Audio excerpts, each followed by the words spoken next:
উত্তরের ধর্মনগরে ডেলিভারি কর্মী প্রসেনজিৎ সরকারের মৃত্যুকাণ্ডে ৫ অভিযুক্তের মধ্যে অধরা ২ অভিযুক্তকে গ্রেপ্তার করতে সক্ষম হল ধর্মনগর পুলিশ। গ্রেপ্তার হওয়া ২ অভিযুক্ত হলেন মেঘদীপ ভট্টাচার্য, বয়স ২৪ বৎসর, বাড়ি মধ্য নয়াপাড়া, এবং পিউ ধর, বয়স ২২ বৎসর, বাড়ি দক্ষিণ হুড়োয়া এলাকায়।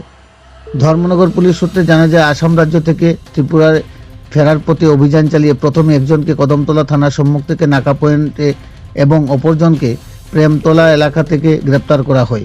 গ্রেপ্তারের পর নিরাপত্তাজনিত কারণে প্রথমে তাদেরকে নিয়ে যাওয়া হয় চুরাইবাড়ি থানায়। সেখানে সমস্ত আইনি প্রক্রিয়া সম্পন্ন করা হয়। এই মর্মে ধর্মনগর থানা ভারতীয় ন্যায় সংহিতার সংশ্লিষ্ট ধারায় মামলা রুজু করে শনিবার ধৃত অভিযুক্তদের সকাল 11টা 30 ধর্মনগর জেলা আদালতে সোপর্দ করে। উল্লেখ্য, উক্ত মামলায় এর পূর্বেও ৩ অভিযুক্ত সুস্মিতা ভট্টাচার্য, সঙ্গীতা ভট্টাচার্য ও সৌরভ ভট্টাচার্যকে শ্রীভূমি জেলার রেল স্টেশন সংলগ্ন এলাকা থেকে গ্রেপ্তার করেছিল উত্তর জেলা পুলিশ। পরবর্তীতে আদালতে পেশ করা হলে আদালতের নির্দেশে তাদের জেলখানায় পাঠানো হয়। ঘটনার মাত্র কয়েকদিনের মধ্যে প্রথমে ৩ অভিযুক্ত এবং বর্তমানে ২ অভিযুক্তকে গ্রেপ্তার করতে সক্ষম হওয়ার উত্তর জেলা পুলিশকে সাধুবাদ জানিয়েছেন ধর্মনগর মহকুমা লোকজন। ডেলিভারি কর্মী প্রসেনজিৎ সরকারের মৃত্যুর পর ৫ অভিযুক্তকে দ্রুত গ্রেপ্তারের দাবিতে ধর্মনগর সহ গোটা রাজ্য জুড়ে ব্যাপক আলোড়ন সৃষ্টি হয়েছিল। এই নিয়ে জেলা পুলিশ সুপারের নিকট ডেপুটেশন প্রদান থেকে শুরু করে থানা ঘেরাও, পথ অবরোধ কর্মসূচি সংগঠিত হয়েছিল ধর্মনগরে। সে সময় জেলা পুলিশ সুপার অবিনাশ রায় আশ্বাস দিয়েছিলেন শীঘ্রই অভিযুক্তদের গ্রেপ্তার করা হবে। এমতাবস্থায় অভিযুক্ত ৫ জনকে গ্রেপ্তার করে গারদে পুরাতে উত্তর জেলা পুলিশ সহ জেলা পুলিশ সুপারকে সাধুবাদ জানিয়েছেন গোটা উত্তর জেলার লোকজন। ধর্মনগর থেকে নিজস্ব প্রতিনিধি রিপোর্ট, শ্যামলী ত্রিপুরা। সাংবাদিক ভাই, আপনাদের অনেক শুভেচ্ছা, নমস্কার। আজ ২ জন আসামিকে পুলিশ,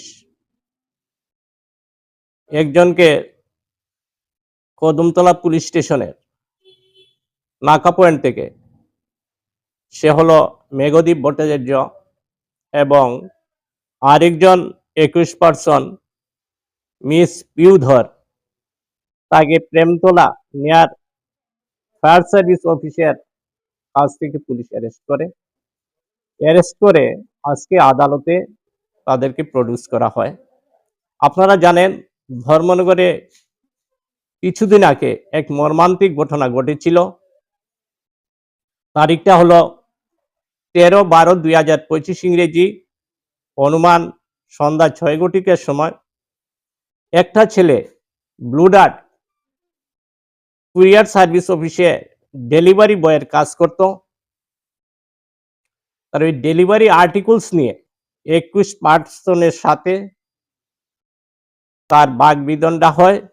পরবর্তী সময় 21 পার্সনরা তাকে ওই অফিসেই মারধর করে, এবং এই মারধরের সমস্ত বিবরণ তাদের মোবাইলে ওরা রেকর্ডিং করে। পরবর্তীতে তারা সোশ্যাল মিডিয়ায় ওগুলো, এই তারা কিভাবে পিটা দিয়েছে সেই ব্যাপারটা সোশ্যাল মিডিয়াতে তারা ঢালাওভাবে প্রচার করে। সেই ছেলেটা পরবর্তী সময়ে, অর্থাৎ 7 ঘটিকায় ওর বাড়িতে যায়। বাড়িতে গিয়ে ওর মোটরসাইকেল রেখে কোথাও বেরিয়ে যায়। তার পরিবারের লোকজন, আত্মীয় স্বজন, বন্ধু বান্ধবরা অনেক খোঁজাখুঁজি করেন, কিন্তু তাকে পাওয়া যায়নি। পরবর্তী দিন, অর্থাৎ 14/12/2025 ইংরেজি সকালবেলা তার ঝুলন্ত দেহ বাড়ির পাশে জঙ্গলের মধ্যে দেখতে পাওয়া যায়। এ থেকে পরিবারের দৃঢ় অনুমান হয় ওরা পরবর্তী সময়ে ওদেরকে, প্রসেনজিৎ সরকার যে ভিকটিম, যাকে ওরা পিটাই করেছিল ওদের দোকানে, তাকে ওরা ডেকে অজ্ঞাত স্থানে নিয়ে ওকে হত্যা করে গাছে ঝুলিয়ে দেয়।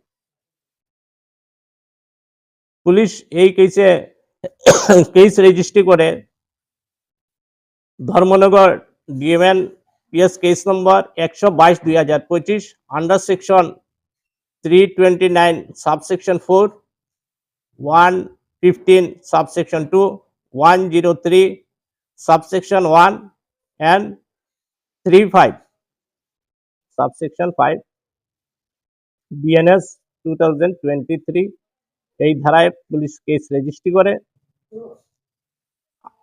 অর্থাৎ এই কেস তার যারা অপরাধ সংগঠিত করেছিল 5 জন একুইজড পারসন, তাদের মধ্যে একজন হলেন সঙ্গীতা ভট্টাচার্য, সুস্মিতা ভট্টাচার্য, সৌরভ ভট্টাচার্য।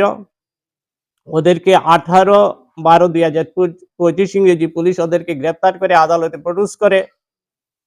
পরবর্তী সময় আদালতে তাদের পক্ষে বেল পিটিশন দেওয়া হয়, বেল নাকচ হয়, রিজেক্ট হয়, তাদেরকে জেল কাস্টাডিতে পাঠানো হয়।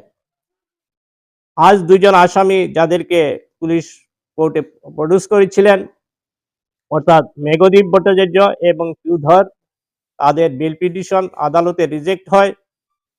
তাদেরকে 30/12/2025 ইংরেজি পর্যন্ত জেল কাস্টাডিতে রাখার নির্দেশ দেওয়া হয় এবং পুলিশ